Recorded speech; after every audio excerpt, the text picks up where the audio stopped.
तीसरा पैराग्राफ देख लीजिए। ऐसा नगरी से लेकर पारसी भाषा में कार्यतः, इसका अर्थ देख पहले इसको पढ़ता हूँ, उसके बाद अर्थ पढ़ाऊंगा। ऐसा नगरी भारतीय संस्कृते संस्कृत भाषायाच्या केंद्रस्थली अस्ति इत एक संस्कृत वाङ्मय संस्कृतच्या आलोका सर्वत्र प्रसृतः मुगल युवराज दाराशुको अत्रागत भारतीय दर्शन शास्त्राणाम् अध्ययनम् अकरोत् सा तेषां ज्ञानेन तथा प्रभावता अवद यत् ते उपनिषदाम् अनुवादः पारसी भाषायां कार्यतः। अब इसका अर्थ देखेंगे। ऐसा नगरी भारतीय संस्कृत भाषायाचा केंद्र स्थली अस्ति। ये नगरी भारतीय संस्कृति और संस्कृत भाषाया संस्कृत भाषा की केंद्र स्थलीय है, केंद्र है, सेंटर है। इतः यहीं से संस्कृत वाङ्मया, यहीं से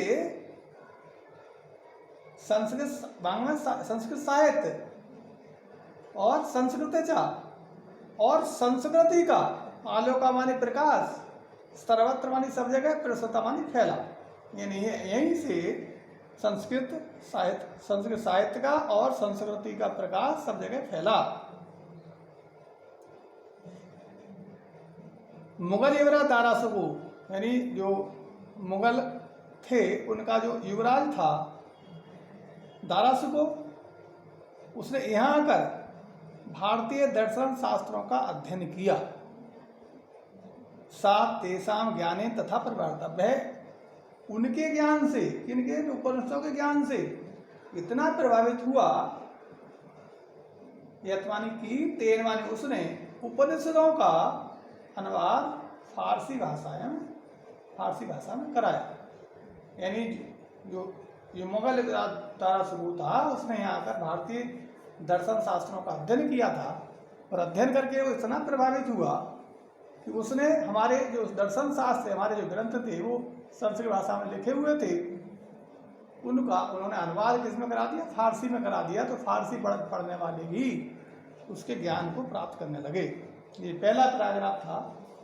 अगर आप देख लीजिए, यमनगरी धर्माना संगम स्थली से कभी भी गए तक,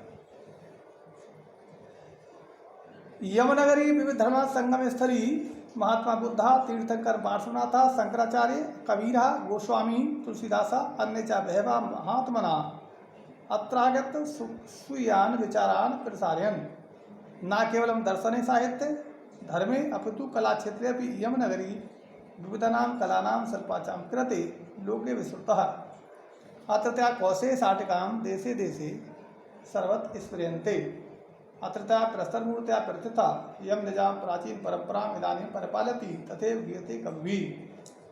अर्थ है कि इसका यमनगरी विविध धर्म संगम स्थली, यह नगरी विविध धर्मों के मिलने का स्थान रही है। महात्मा बुद्ध, तीर्थंकर पार्श्व महावीर स्वामी पार्श्वनाथ कहते हैं उनको, शंकराचार्य, कबीरदास, गोस्वामी तुलसीदास, अन्य चा भैव और अन्य बहुत से महात्मा ने अत्रागत यहाँ आकर अपने विचारों का प्रसार किया, अपने विचार फैलाए, अर्थात अपने विचारों का प्रसार किया या विचार फैलाए बातें की। ना केवल हम दर्शन है, केवल दर्शन शास्त्र में नहीं, साहित्य में, धर्म में, बल्कि कला क्षेत्र में भी। ये नगरी, कौन सी नगरी, वाराणसी नगरी संसार में प्रसिद्ध है। अत्रत्या कौशे शाटिका, यहाँ की रेशमी साड़ियाँ देशे देशे सर्वत्र सबसे देश देश में, यानी देश विदेश में सब जगह पसंद की जाती हैं। अत्रत्या प्रसिद्ध मूर्तियाँ प्रथिता, यहाँ की जो पत्थर की मूर्तियाँ हैं वो भी प्रसिद्ध है।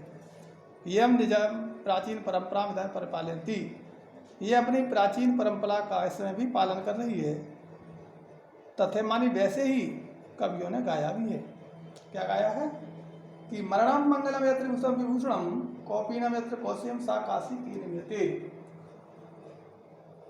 जहाँ मरना कल्याणकारी समझा जाता है, लिखा है इससे, जहाँ मरना कल्याणकारी समझा जाता है, जहाँ शरीर पर भस्म धारण करना आभूषण है, जहाँ लंगोटी रेशमी वस्त्र है, ये काशी किसके द्वारा मापी जा सकती है, अर्थात इसकी समता किससे की जा सकती है, चलो किसी से भी नहीं।